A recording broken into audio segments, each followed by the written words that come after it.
Vadodara SSG હોસ્પિટલમાં મૃતક મહિલાના પરિવારજનોનો હોબાળો। કોલ્ડ રૂમમાં રખાયેલા મૃતદેહ ડિકમ્પોઝ થઈ જતા પરિવારજનોમાં રોષ જોવા મળી રહ્યો છે। ખાનગી હોસ્પિટલમાં મૃત્યુ પામેલા રંજનબેન વ્યાસનો મૃતદેહ કોલ્ડ રૂમમાં હતો। પુત્ર વિદેશથી 2 દિવસમાં પરત આવતા માતાના અંતિમ દર્શને પહોંચ્યો હતો। કોલ્ડ રૂમમાં રખાયેલા મૃતદેહ ડિકમ્પોઝ થઈ જતા પરિવારજનો રોષે ભરાયા હતા। હોસ્પિટલના સ્ટાફે ઉદ્ધતાઈભર્યું વર્તન કર્યું હોવાનો પણ પરિવારજનોએ આક્ષેપ કર્યો છે। પરિવારજનોએ હોસ્પિટલ સ્ટાફ સાથે મારામારી કર્યાનો આરોપ છે। હોબાળો વધતા રાવપુરા પોલીસ પણ સ્થળ પર પહોંચી હતી। આ તરફ હોસ્પિટલ સુપ્રિન્ટેન્ડન્ટના મતે આ મામલે કોઈ બેદરકારી નથી, પરંતુ ટેકનિકલ ખામીના કારણે કોલ્ડ સ્ટોરેજ બંધ થતા બોડી અન્ય કોલ્ડ સ્ટોરેજમાં ખસેડી હતી। તેમ છતાં આ મામલે ફેક્ટ ફાઇન્ડિંગ કમિટી બનાવી તપાસ કરવામાં આવશે। જો કે તબીબોને મારવું યોગ્ય નથી। આ મામલે તબીબે પોલીસ ફરિયાદ નોંધાવી છે। કોઈ જાતની બેદરકારી નથી। ટેકનિકલ ક્ષતિના કારણે મોર્ચ્યુરી યુનિટ બગડી ગયું। અસહ્ય તાપ 44 ડિગ્રી 45 ડિગ્રી જેટલો તાપ છે, જેની અંદર આ રેફ્રિજરેશન યુનિટ બગડી જાય એ લગભગ સર્વસામાન્ય વસ્તુ છે। અમે આ બાબતે ધ્યાન પણ રાખતા હોઈએ છીએ। વલસાડના શાકભાજી માર્કેટ વિસ્તારમાં ધોળા દિવસે લૂંટની ચોંકાવનારી ઘટના સામે આવી છે। વિશાલ એપાર્ટમેન્ટમાં રહેતી વૃદ્ધા અને તેમની કામવાળીને બંધક બનાવી અજાણ્યા લૂંટારુઓ લૂંટ ચલાવી હતી। લૂંટારુએ ચપ્પુ અને છરા સાથે ઘરમાં ઘૂસીને ધમકાવ્યા અને મહિલા પર હુમલો પણ કર્યો, જેમાં કામવાળીને ઈજા પહોંચી હતી। ત્યારબાદ આરોપીઓએ સોનાના દાગીના, રોકડ રકમ અને મોબાઈલ સહિત અંદાજે 4 લાખથી વધુ રૂપિયાની લૂંટ કરી સ્થળ પરથી ફરાર થઈ ગયા હતા। ઘટનાની જાણ થતાં પોલીસ તાત્કાલિક ઘટના સ્થળે પહોંચી સીસીટીવી ફૂટેજના આધારે તપાસ શરૂ કરી।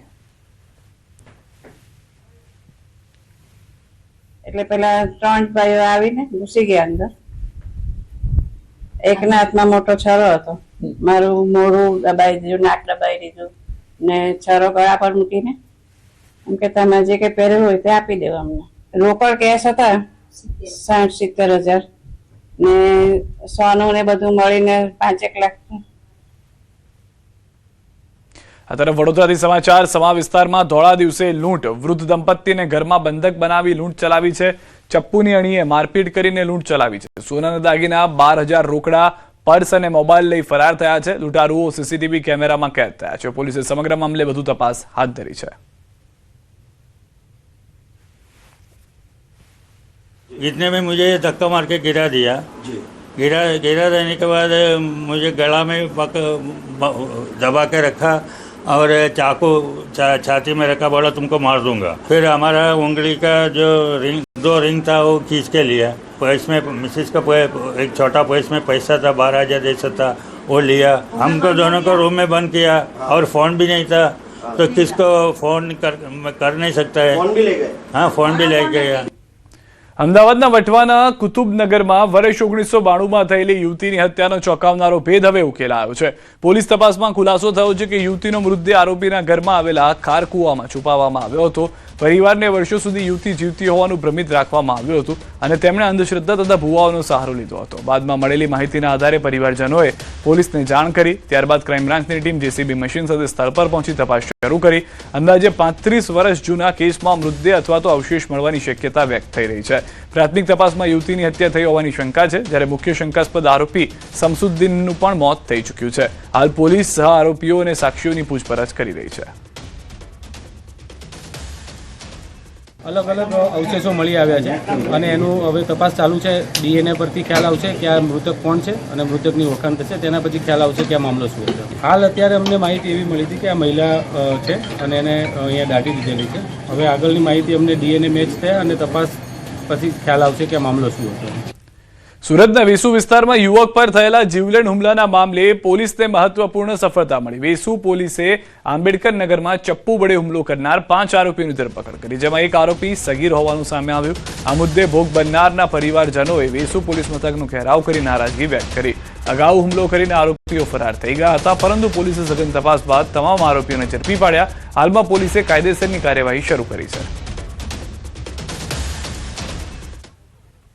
અને બહારના કંઈ અસામાજિક તત્વો આવ્યા હતા, એ કંઈ એમને શું હતું અમને નથી ખબર, પણ અમારા છોકરાઓને ત્યાં મારવા લાગ્યા અને એમના હાથમાં ઘણા બધા હથિયારો હતા, અલગ અલગ પ્રકારના। ગુનો દાખલ કરી અને આરોપીઓને ધરપકડ કરવામાં આવેલી છે અને મુદ્દામાલ પર કબજે કરવામાં આવેલો છે।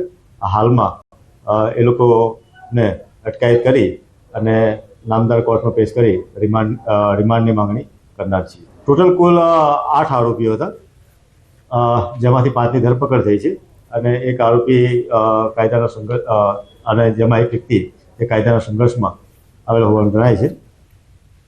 આ તરફ અમદાવાદના હીરાવાડી વિસ્તારમાં અસામાજિક તત્વોનો આતંક. અંગત અદાવતમાં કેટલાક અસામાજિક તત્વોએ ઓફિસમાં બેઠેલા એક યુવક પર હુમલો કર્યો. હુમલા દરમિયાન યુવકે બચાવ માટે ઓફિસમાં રહેલી ફરસીનો ઉપયોગ કર્યો હતો, જ્યારે હુમલાખોરોએ લાકડીઓ વડે હુમલો કરી ઓફિસમાં તોડફોડ પણ કરી હતી. સમગ્ર ઘટના સીસીટીવી કેમેરામાં કેદ થઈ. યુવકને અગાઉ પણ જાનથી મારી નાખવાની ધમકી આપવામાં આવી હતી. ઘટનાને લઈ યુવકની અરજીના આધારે પોલીસે ગુનો નોંધી વધુ તપાસ હાથ ધરી છે. તો રાજકોટના જેતપુર નજીક ટોલ પ્લાઝા પર દાદાગીરી. ફાસ્ટેગમાંથી 35 રૂપિયા કપાતા કાર ચાલકે દાદાગીરી કરી. જેતપુર નજીકના પીઠડિયા ટોલ પ્લાઝા પર કર્મચારી સાથે બનાવ થયો છે. ટોલ કર્મચારીનું ગળું દબાવતા હોવાની ઘટનાના સીસીટીવી વાયરલ થયા છે. જ્ઞાતિ વિશે અપમાનજનક શબ્દો બોલી થપ્પડ માર્યાનો આક્ષેપ છે.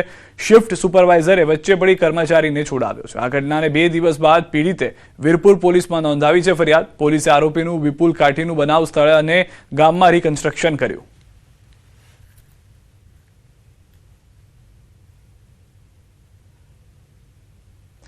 તો સુરેન્દ્રનગર મહાનગરપાલિકાના હોદ્દેદારો માટે કેટલાક નામ ચર્ચામાં છે. મેયર અનુસૂચિત જાતિમાંથી બનાવવામાં આવશે. મેયર માટે ગજેન્દ્રભાઈ ચૌહાણ, રાકેશ રાઠોડનું નામ ચર્ચામાં છે.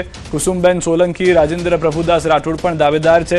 સૌથી યુવા સદસ્ય દિવ્યાબેન મિયાવડાનું પણ રેસમાં નામ આગળ ચાલી રહ્યું છે. તો ડેપ્યુટી મેયર તરીકે પણ નામની જે ચર્ચા ચાલી રહી છે તે પણ આપ ટીવી સ્ક્રીન ઉપર જોઈ રહ્યા છો. અલગ અલગ નામો જે છે, જેમાં ડેપ્યુટી મેયરમાં નીરવભાઈ દવે, જયદીપસિંહ ઝાલા, મહેન્દ્રભાઈ પટેલ, રમીલાબેન કાલિયાના નામ ચર્ચામાં છે. સ્ટેન્ડિંગ કમિટીના ચેરમેન માટે દાવેદાર ભગીરથસિંહ ઝાલા, અશોકસિંહ પરમાર, જશુબેન વેગડ, સ્મિતાબેન રાવલ દાવેદાર છે.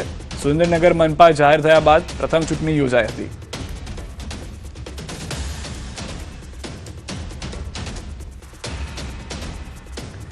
વધુ માહિતી ન્યૂઝ 18 સંવાદદાતા અક્ષય પાસેથી મેળવીશું. અક્ષય, જે રીતના નામ ચર્ચામાં ચાલી રહ્યા છે, કઈ રીતના સમીકરણો સુરેન્દ્રનગરમાં જોવા મળી શકે છે?